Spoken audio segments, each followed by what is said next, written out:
So dito nga po mga kalingap mga kaedsi, grabe ang daming natuwa dahil dito. So yan po yung ating pag-uusapan po mamaya mga kalingap mga kaedsi.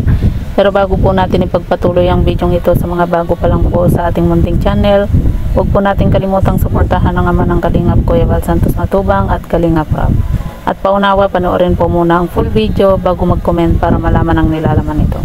So dito nga po mga kalingap mga kaedsi, sa ating thumbnail nga po grabe ang daming natuwa dahil dito. So yun po mga kalingap, marami po tayong nabasa nga po dahil nga po dito sa ating thumbnail na binati nga po ni Matt Evans itong si Beyonce ng happy birthday.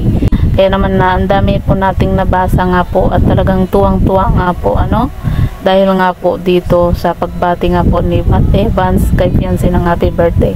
At ito po mga kalingap mga kaedsi, basahin nga po natin yung iilan po sa mga comment nga po ng mga viewers kung saan talagang makikita po natin na talagang tuwang-tuwa nga po sila dahil nga po dito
So yan po mga kalingap mga kaedsi, yan po yung iilan nga po sa mga nag-comment nga po na talagang makikita po natin na tuwang-tuwa nga po sila dahil nga po sa pagbati nga po ni Matt Evans dito kay Beyonce ng happy birthday, di ba? Kahit sino naman po, di ba?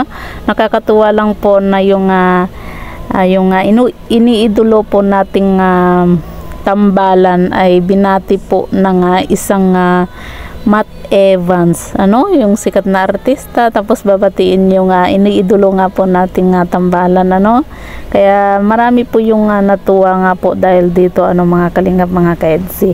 At kita nyo naman po, di ba, yung mga comment nga po nila na talagang natutuwa po sila dahil nga po sa pagbati ni Matt Evans. At isa nga din po sa nag-comment, sabi nga po niya na baka isa daw po itong si Matt Evans ang bisita ni Beyonce nga po sa kanyang birthday. Sana nga po mga kalingap, isa po itong si Matt Evans nga po na bisita ni Beyonce nga po or umattend sa birthday nga po ni Beyonce sa kanyang kaarawan, di ba?